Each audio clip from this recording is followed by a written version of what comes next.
Wandering through weird corners of 80 movies, there's a good chance one film left a particularly strange and hilarious impression. Raising Arizona, released in 1987. It's a movie about love, crime, diapers, and one extremely unlucky convenience store clerk. The story centers on Hi McDonough, played by Nicolas Cage, a small-time criminal who just can't seem to stop robbing convenience stores. Every time he gets caught, he winds up back in jail, and every time he does, the same police officer takes his mugshot. That officer is Edwina, or Ed, played by Holly Hunter. Somewhere between mugshots and parole hearings, the two fall in love. They get married, settle down in a little Arizona home, and try to start a family. There's just one problem. Ed learns she can't have children. Adoption agencies won't approve them because of Hi's criminal record. So when a wealthy furniture magnate named Nathan Arizona appears on TV celebrating the birth of his quintuplets, Hi gets an idea. If they've got 5 babies, surely they can spare one. So Hi breaks into the Arizona household and kidnaps one of their babies, Nathan Jr., and brings him home to raise as their own. As you might imagine, things spiral out of control almost immediately. Hi's prison buddies escape and show up at the house. A terrifying bounty hunter named Leonard Smalls starts tracking them. The police get suspicious, diapers pile up, and through it all, Hi narrates the story like it's a dusty desert fairy tale about crime, redemption, and the American dream. It's ridiculous, it's heartfelt, and it's one of the strangest comedies of the 1980s. The cast is a big part of why it works. Nicolas Cage, still early in his career, plays Hi with a mix of manic energy and wide-eyed innocence. Before this, Cage had already stood out in films like Valley Girl and Peggy Sue Got Married, but this performance showed off the unpredictable charisma that would later define movies like Face Off, Leaving Las Vegas, and National Treasure. In Raising Arizona, he's like a live-action cartoon character with a conscience. Across from him, Holly Hunter is perfect as Ed, the former cop with a no-nonsense attitude and a surprisingly tender heart. Hunter would go on to win an Academy Award for the piano and later would become known to a whole new generation as the voice of Elastigirl in The Incredibles. But here, she's firing off dialogue like a machine gun, while somehow making the relationship feel completely sincere. Then there's the supporting cast, which is basically a collection of future legends. John Goodman shows up as Gail Snoats, one of Hi's escaped prison buddies. Goodman would soon become a household name thanks to the sitcom Roseanne, and later became a frequent collaborator with the filmmakers behind this movie, appearing in The Big Lebowski, Oh Brother, Where Art Thou, and a few others. Even in this early role, you can see the comedic timing that made him such a powerhouse. Gail's partner in chaos is played by William Forsythe, who built a career playing intense, unpredictable characters in films like Dick Tracy, The Rock, and Boardwalk Empire. In Raising Arizona, he's part criminal, part overgrown child, and completely unhinged. The terrifying bounty hunter, Leonard Smalls, is played by Randall, a real-life boxer who brings a mythic, almost supernatural presence to the role. Smalls feels less like a normal villain and more like a nightmare that wandered in from a spaghetti western. We also see Frances McDormand, who would later become one of the most acclaimed actors of her generation, winning multiple Academy Awards for films like Fargo, 3 Billboards Outside Ebbing, Missouri, and Nomadland. Here she appears in a small but memorable role as Dot, one of Ed's friends. Nathan Arizona himself is played by Trey Wilson, a character actor known for bringing big personality to supporting roles. Sadly, Wilson passed away shortly after the film's release, but his booming voice and larger-than-life performance remain unforgettable. Rounding out the cast is Sam McMurray, another familiar character actor who later appeared in films like LA Story and shows like Breaking Bad.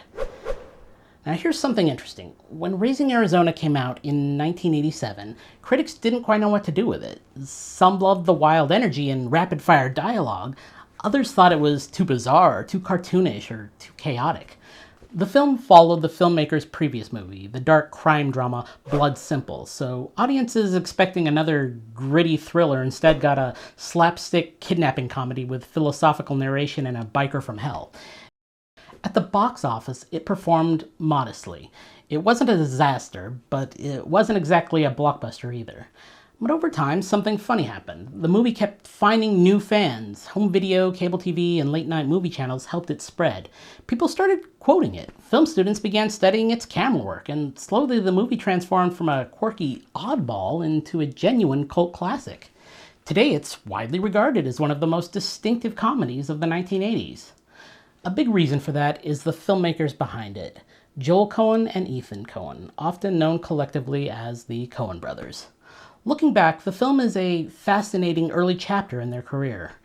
After debuting with the dark neo-noir Blood Simple, they could have continued making serious crime films. Instead, they swerved hard and went into absurdist comedy. And the movie established many of the storytelling habits they would go to revisit again and again. For example, criminals who aren't nearly as smart as they think they are. That theme shows up in later Coen films like Fargo, Burn After Reading, and The Big Lebowski. The characters often believe that they have brilliant plans, and then reality immediately proves them wrong. Another trademark is the mix of high and low culture. Characters speak in oddly poetic language while doing incredibly stupid things. High narrates the film with an almost biblical phrasing, even though he's talking about robbing convenience stores and stealing diapers. Then there's the visual style. The camera in the film practically sprints through scenes. There are long tracking shots, exaggerated angles, and frantic chase sequences that feel like live-action Looney Tunes. One famous sequence follows High running through houses, yards, supermarkets, while dozens of dogs chase him. The camera darts and spins like it's part of the chaos. It's the kind of filmmaking that feels playful, almost mischievous. Several images from the movie have become iconic. There's the slow, thunderous arrival of Leonard Smalls riding his apocalyptic motorcycle across the desert. There's baby Nathan Jr. strapped in like a tiny outlaw sidekick. And of course, there's one of the most quoted lines in the film, when High explains his criminal philosophy. "I tried to stand up and fly straight, but it wasn't easy with that sumbitch Reagan in the White House." Lines like that help give the movie its unique voice. Part Southern storytelling, part tall tale, part philosophical rambling. Watching the film today also reveals something interesting about its themes. At first glance, it's just a ridiculous comedy about kidnapping a baby, but underneath that chaos, the movie is really about the fear of becoming a parent. High and Ed desperately want a family, but they're terrified they're not good enough to deserve one. High worries his criminal past means he'll always mess things up. Ed worries she's chasing an impossible dream. That anxiety about adulthood and responsibility hits differently today than it might have in the 1980s. Modern audiences often connect with the idea that the American dream doesn't always go the way you planned. The characters want a simple life, house, baby, stability, but their reality is messy, unpredictable, and occasionally involves escaped convicts stealing Huggies. The film also quietly asks a bigger question. Can people really change? High wants to believe he can stop being a criminal. He keeps promising himself that this robbery will be the last one, but temptation keeps pulling him back. That struggle between who we are and who we want to be is something that the Coen Brothers explore in many of their films. But here, it's wrapped in a surprisingly sweet story about redemption. And that sweetness is probably why the movie feels different when you watch it years later. The first time you probably remember the chaos, the chases, the weird dialogue, the biker from hell throwing grenades at rabbits, but with time, the quieter moments stand out more. High, imagining a future in his dream. Ed worrying about whether they're good parents. The final scene where High pictures a life filled with family, laughter, and grandchildren. It's funny, yes, but it's also strangely hopeful. And that emotional core is probably the reason Raising Arizona still holds up nearly 4 decades later. It's weird without being cynical, absurd without being mean-spirited. In a world where comedies often try to outdo each other with shock value or sarcasm, there's something refreshing about a movie that's this strange and this sincere. So if you haven't revisited it in a while, it might be worth another trip back to the desert. Just remember to keep an eye on your diapers, because somewhere out there, High McDonough might still be running through the supermarket, and there's a good chance the dogs are right behind you. So where would you rank this movie among other Coen Brothers films? Let me know in the comments, and don't forget to like and subscribe for more trips back to the video stories of old.